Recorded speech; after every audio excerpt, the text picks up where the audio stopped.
गया। अंतिम सूत्र का अर्थ पूरा हो गया। अब हम अंतिम सूत्र के बाद में अदर्शनम लोपा। कौन सूत्र? अदर्शनम लोपा। अदर्शनम लोपा।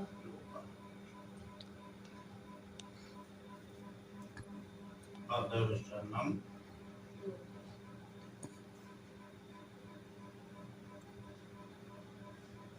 अदर्शनम लोपा सूत्र की षष्ठी प्रथमा, जिसको पदच्छेद बोलते हैं। षष्ठी प्रथमा में देखते हैं कि कौन सा पद के अंत में कौन सी विभक्ति है। अदर्शनम प्रथमांतम। अदर्शनम प्रथमांतम। दूसरा पद है लोपा। लोपा भी प्रथमांत है। लोपा प्रथमांतम। कितने पद हो गए? दो पद, अदर्शनम और लोपा। अब इसका अर्थ वृत्ति। प्रसक्तस्या दर्शनम लोप संयम स्यात्। प्रसक्तस्या दर्शनम लोप संयम स्यात्।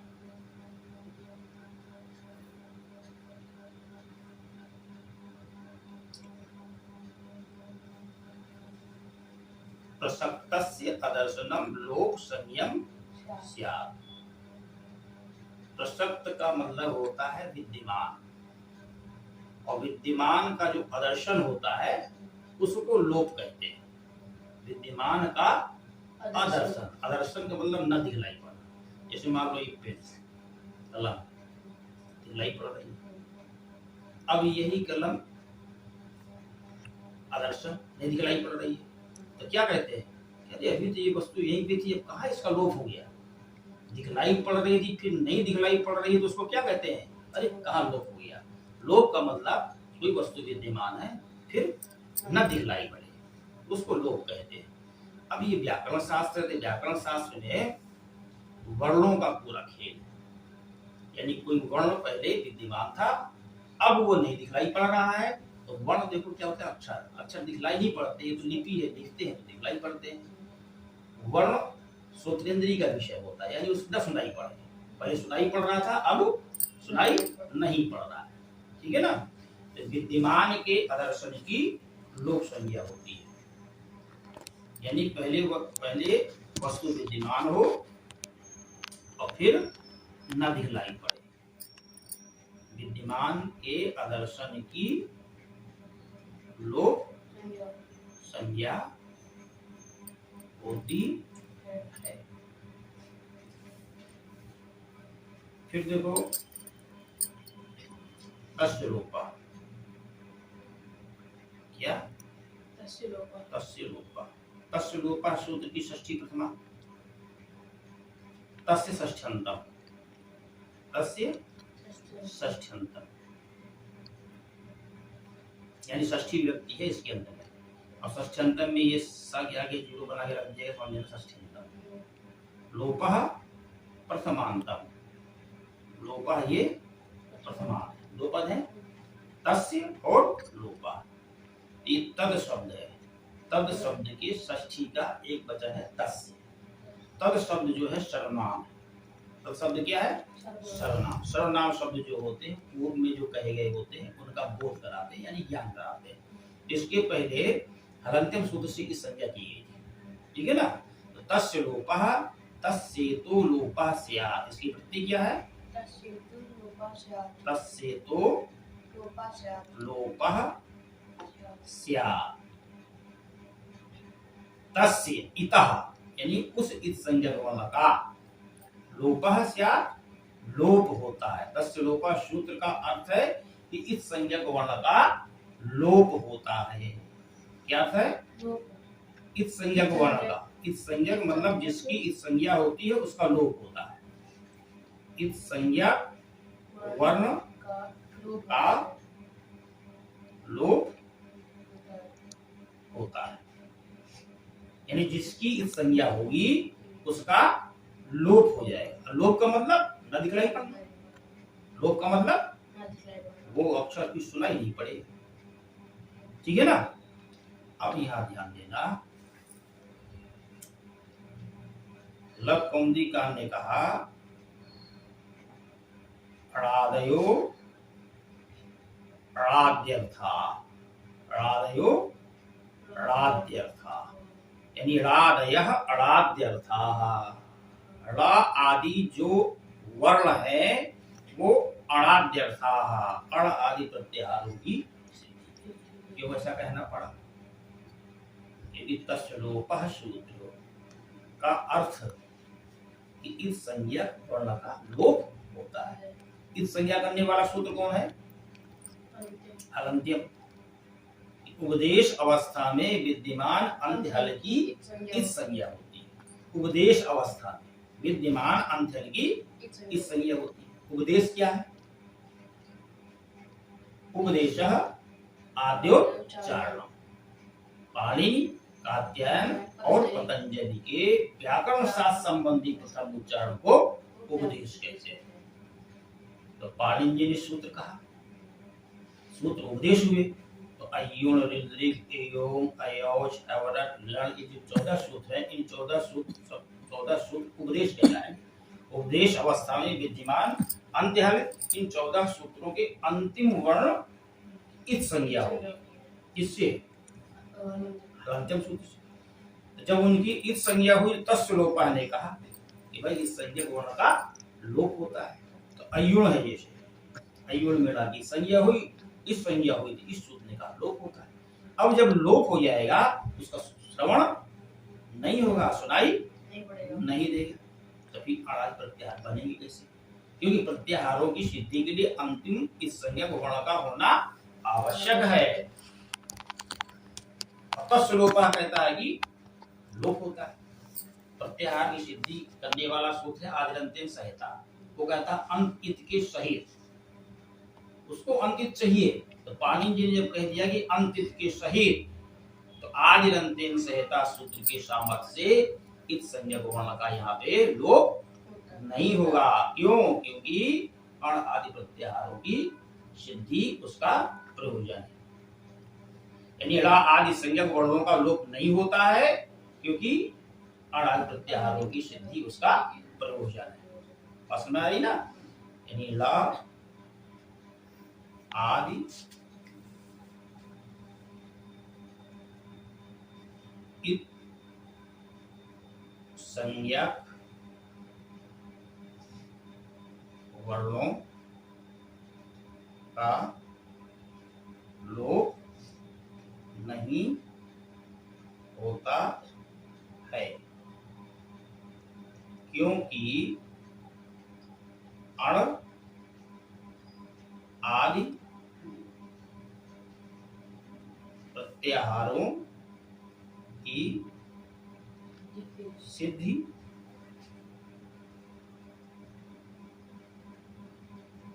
अण आदि प्रत्याहारों की सिद्धि उनका प्रयोजन है। इस संज्ञा इसलिए की गई है कि अण आदि प्रत्याहारों की सिद्धि हो। और इस संज्ञा करने के बाद जब तस्लोपा सूत्र से लोप कर दोगे तो फिर क्या कहते हैं? अण प्रत्याहार सिद्ध नहीं होंगे। इसलिए इस संज्ञा वर्णों का यहाँ पे लोप। ठीक है। अच्छा, प्रत्याहार सिद्ध करने वाला सूत्र देखो, आदिरंत्यम संहिता।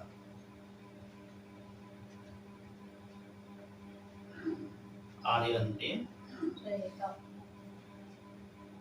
संहिता ये बहुत ही महत्वपूर्ण सूत्र है। इस सूत्र की षष्ठी प्रथमा आदि प्रथमांतम अंतेन तृतीयांतम, अंतेन तृतीयांतम सह अव्ययपदम, सह अव्यय पदम। अव्यय का मतलब होता है जिसके रूप न चले। इता तृतीयांत, इता कितने पद हो गए? आदि, अंतेन, सह, इता, 4 पद हो गए। अब इस सूत्र की प्रतीक यानी प्रतीक मतलब वही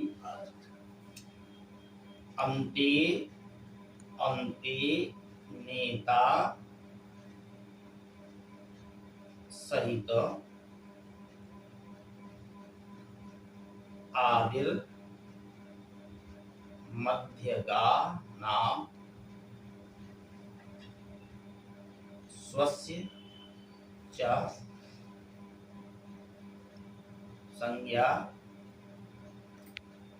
स्यात्। अन्ते नेता सहित आदिर मध्यगा नाम स्वस्य च संज्ञा स्यात्। अंतेन इता सहित आदिर मध्यगा नाम स्वस्य च संज्ञा स्यात्। इसको ध्यान से सुनना। अंतेन इता सहित आदि, पहले इसके सामान्य बताती हूँ, समझा दे। अंत्य इत के सहित जो आदि, अंत इत के सहित जो आदि, वह मध्यगामी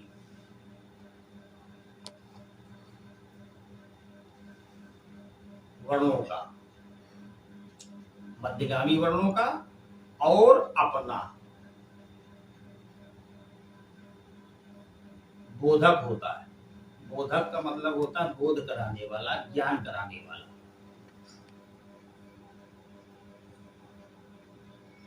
कौन? अंत इत के सहित जो आदि, वह मध्यगामी वर्णों का और अपना बोधक होता है। बोधक का मतलब बोध कराने वाला। यही शुद्ध प्रत्याहार की सिद्धि करता है। प्रत्याहार सिद्धि करने वाला सूत्र आदि अंतेन सहित। अब इसको देखो, अंतित के सहित जो आदि, जैसे प्रत्याहार बना रहे हैं अ, कौन सा प्रत्याहार? अ प्रत्याहार। पहले हम ये जानेंगे अण प्रत्याहार कहां से कहां तक है। तो अयुण के आकार से लेकर, अयुण के आकार, अ है ना, अ वर्ण है, वर्ण के आगे कार प्रत्यय लगा देते हैं तो आकार, ई के आगे कार प्रत्यय लगा दो इकार, उ के आगे उकार, री के आगे ऋकार। प्रत्येक अक्षर के आगे कार प्रत्यय लगा दो, अकार इकार उकार ऋकार ऋकार एकार उकार। केवल र ऐसा वर्ण है जिसके आगे कार प्रत्यय नहीं होता है, वहां पर इफ प्रत्यय होता है, उसको कहते हैं रेफ। र को रकार नहीं कहेंगे, र को क्या कहेंगे? रेफ। तो अयुण के आकार से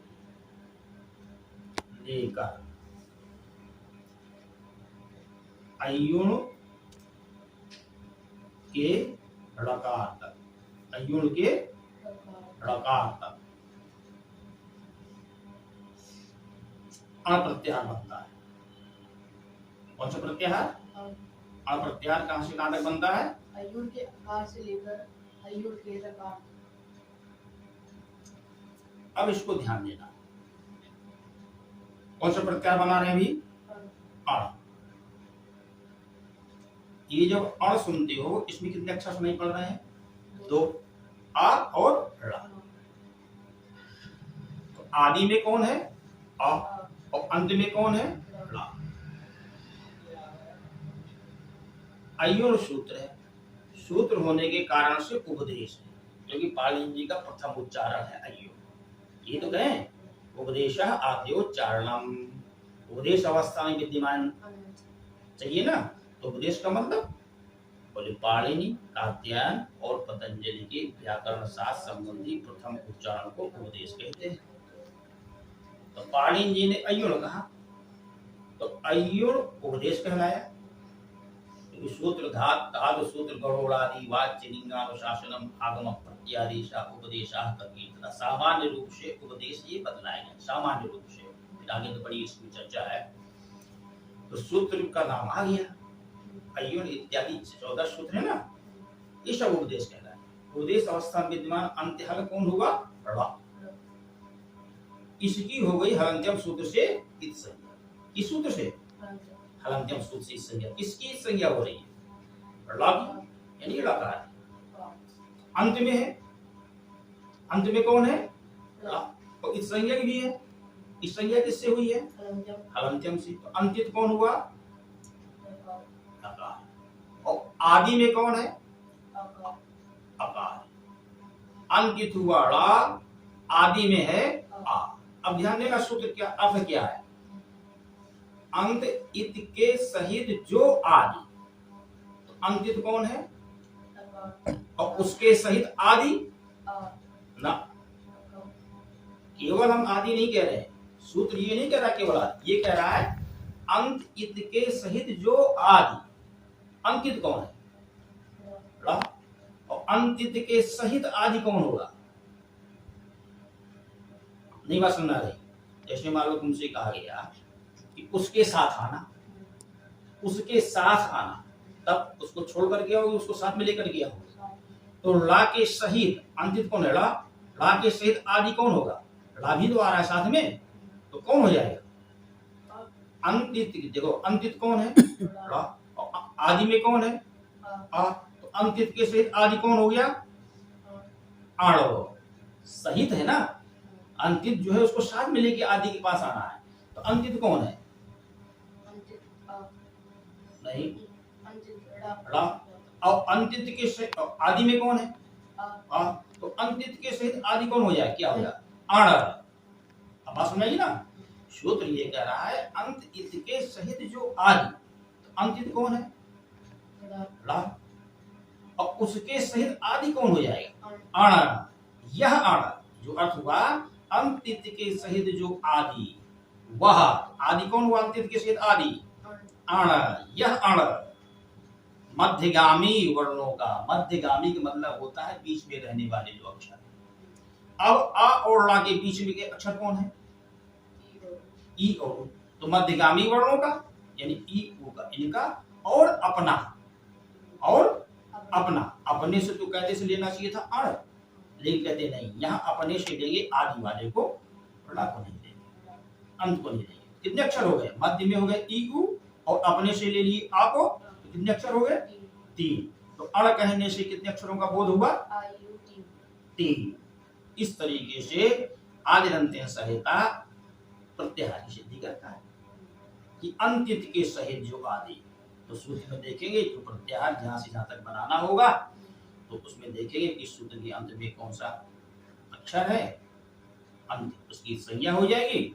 इस संज्ञा होने के बाद में अब जैसे देखो हलंत्यम सूत्र से संज्ञा हुई अयुण बेटा की, अगर तस्लोपा सूत्र से लाकर लोप कर देते तो आदिरंत्य संहिता सूत्र को यहाँ पे अंकित मिलता नहीं। तो जहां जहां अयुण रुद्रिक एवं अयोच, इन 14 सूत्रों में जहां जहां हलंत्यम सूत्र से अंकित की संज्ञा होती, वहां वहां पर तस्लोपा सूत्र से लोप अगर कर देते तो फिर आदिरंत्य संहिता सूत्र जब लगने जाता तो वहां पर क्या अंकित मिलता? नहीं मिलता। तो पाणिनि जी का तो फिर हलंत्यम सूत्र से संज्ञा करना फिर व्यर्थ हो जाता, वहां आदिरंत्य से वो आदिरंत्य संहिता सूत्र बनाने व्यर्थ होता। तो आदिरंत्य संहिता सूत्र ने पाणिनि जी ने बनाया, इस आदिरंत्य संहिता सूत्र के सामर्थ्य से यहाँ पर इस संज्ञा वर्ण का लोप नहीं होता। इस तरीके से अण प्रत्याहार सिद्ध होता है।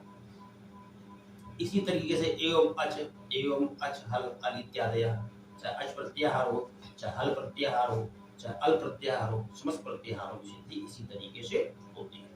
अब देखो वास्तविक में आदिरंत्य संहिता सूत्र जो संज्ञा करता है ना, वो अण, अक, इक, उक, अच, इस तरीके से 42 संज्ञा करता है। कितनी संज्ञा करता है? 42 संज्ञा करता है। लेकिन आप कहो कि संज्ञा तो करता है अण, लेकिन आप कहते हो प्रत्याहार। तो प्रत्याहार शब्द इसलिए इसका उपयोग किया गया कि इसका प्रत्याहार का अर्थ होता है प्रत्याह्रियन्ते, प्रत्याह्रियन्ते, संक्षिप्यन्ते। प्रत्याह्रियन्ते का अर्थ संक्षिप्यन्ते वर्णाः यत्र असौ प्रत्याहार। हाँ, यानी वर्णों का संक्षेप होता है जहां जिसमें उसे प्रत्याहार कहते हैं। वर्णों का संक्षेप होता है जहां या जिसमें उसे प्रत्याहार कहते हैं। अब इसको समझो। अब देखो, अण प्रत्याहार में 3 अक्षर आते हैं। अगर अण प्रत्याहार कहते हैं तो अण प्रत्याहार सुनने पर कितने अक्षरों का बोध होता है, ज्ञान होता है? अ, ई, उ। अब अ, ई, उ, 3 अक्षरों को जानने के लिए हम अण कह देते हैं। अ, ला 2 अक्षर बोल देते हैं। 2 अक्षर बोलते हो और बोध होता है 3 अक्षरों का, तो संक्षेप हो गया कि नहीं हो गया? इसी तरीके से अच। अब अच प्रत्याहार जो है, अच प्रत्याहार कहां से कहां तक है? अयोन के आकार से लेकर के अयोच के चकार तक। ठीक है। अब अयोच सूत्र है, सूत्र होने के कारण से उपदेश है। उपदेश अवस्था में विद्यमान अंतल में लिया चा, उसकी हो जाएगी हलंतम सूत्र से इस संज्ञा। अंतित में लिया चा। ठीक है। और आदि में कौन है? अ। यों का अ, अंतित हुआ चा, आदि में हुआ अ, अंतित के से आदि हो गया अच। अंतित के से आदि कौन होगा? अच। यह अच मध्यगामी वर्ण होगा। तो मध्यगामी वर्ण कौन है? बीच में आने वाला ई, उ, री, री, ए, ओ, ए, औ। तब किसी ने कहा बीच में तो अयों गला भी आ गया, रिद्धि का भी आ गया, अयों गला उसको आपने छोड़ दिया। तो ऐसा होता है। इस संज्ञक वर्णों को प्रत्याहार में नहीं जोड़ते। क्यों नहीं जोड़ते हैं, ये आगे बतलाया जाए। ठीक है। तो अब मध्यगामी वर्ण कौन हुए? ई, उ, री, री, ए, ओ, ए, औ। 8 हो गए मध्यगामी। मध्यगामी वर्णों का। और अपना, अपने से ले लेंगे आदि वाला। आदि में कौन है? अ। तो अच कहने से कितने अक्षरों को बोध हुआ? 9। वैसे जब बोलोगे आ, ई, उ, रिल, री, ए, ओ, ए, औ, 9 बोलने पड़ेंगे। 9 बोल करके क्या कह दिए? अच। 2 अक्षर बोले और ज्ञान कितने का हो गया? तो संक्षेप हुआ कि नहीं हुआ? इसलिए इसका नाम पड़ गया प्रत्याहार। इन बयासों क्या कह देंगे? प्रत्याहार। वास्तविक संज्ञाएं तो होती हैं। आदरंत्य सहायता सूत्र करता है अण संज्ञा, अक संज्ञा, इक संज्ञा, उक संज्ञा, अस संज्ञा, हल संज्ञा, अल संज्ञा, है ना? अब जैसे कह दिए हल, क्या कह दिए? अब यहाँ पे वहां जब हलंत्यम सूत्र पढ़ाया गया था तब आपको बताया गया था हल क्या? हल का मतलब व्यंजन। लेकिन अब यहाँ हलंत्यम सूत्र में जब हम जानेंगे हल का मतलब हल प्रत्याहार में आने वाले अक्षर। अब हल प्रत्याहार कहां से कहां तक बनता है? ह कहां? हैवरट में। तो हैवरट के हकार से लेकर के हल के लकार तक। हल सूत्र है, सूत्र होने के कारण से उपदेश है। उपदेश अवस्था में विद्यमान अंत हल कौन हुआ? ल, है ना? और ल की हलंत्यम सूत्र से हो गई अंकित हो गया ल। और आदि में कौन है? ह। अंकित के सहित आदि कौन हो गया? हल। यह हल मध्यगामी वर्णों का और अपना। अब मध्यगामी वर्ण जब इसमें देखेंगे, अब ये देखो सूत्र हैवरट के हकार से लेकर के हल के लकार तक आना है। मध्यगामी यानी बीच में पड़ने वाले वर्ण कौन है? देखो इसमें या, वा, रा, ला, या, मा, गा, ड़ा, ना, झा, भा, गा, धा, ढा, धा, जा, ब, ग, ड, द, खा, फा, छा, ठा, था, चा, ट, ता, का, पा, सा, स, सा। अब इस हल को नहीं गिने, हा का नहीं गिने। क्यों? ये हा पहले आ गया है। हा ही एक ऐसा वर्ण है जिसका 14 सूत्रों में 2 बार उल्लेख किया गया है। तो एक बार इसकी गिनती हो जाएगी हैवरट में, दोबारा इसकी गिनती नहीं होगी। इस तरीके से मध्यगामी वर्ण हो गए। या, वा, रा, ला, या, मा, गा, ड़ा, ना, झा, भा, घा, ढा, धा, जा, ग, ग, ड, द, खा, फा, छा, ठा, था, चा, ट, ता, का, पा, सा, स, सा। ठीक है ना? अब मिलेंगे दोबारा। और अपना, अपने से ले लेंगे आदि वाला। इस तरीके से वैसे बहुत सारे अक्षर बोलने पड़ते हैं। हल कहने से 2 अक्षर बोले और कितने अक्षरों का बोध हो गया? 33। देख लो कितने हो गए? 1, 2, 3, 4, 5, 6, 7, 8, 9, 10, 11, 12, 13, 14, 15, 16, 17, 18, 19, 20, 21, 22, 23, 24, 25, 26, 27, 28, 29, 30, 31, 32, 33। दोबारा हाँ बोलेंगे नहीं क्योंकि बाकी चीज हो गई। हल कहने से कितने अक्षरों का बोध हुआ? 33, यानी ये 33 हो गए। हलंत्यम में जो हल आया था वो हल प्रत्याहार, लेकिन उसका ज्ञान कब होगा? जब हम आदिरंत्यम संहिता सूत्र को का अर्थ जान लेंगे। ठीक है, अब इसी तरीके से देखो अल, अच हो गए 9, हल हो गए 33 और अल, अल प्रत्याहार देखना कहां से कहां तक बनता है? लेकर के और हल के लकार। क्यों? क्योंकि हमको अंतिम चाहिए ना, ऐसा ला चाहिए जो सूत्र के अंत में हो, तभी तो हलंत्यम सूत्र से संज्ञा होगी। हमको मिला हल मिला, तो ला की हो गई हलंत्यम सूत्र से इस संज्ञा। और आदि में क्या है? आ। अंतित है ला, आदि में है आ, अंतित के सहित आदि हो गया अल। अंतित के सहित आदि क्या होगा? क्योंकि अंतित के सहित ला को साथ मिलेगी चलना आगे पास में, तो अंतित के सहित आदि हो गया अल। यह अल मध्यगामी वर्ण होगा, बीच में आने वाले अक्षरों का और अपना बोध कराता है। तो बोध कराएगा तो कितने अक्षर हो जाएंगे?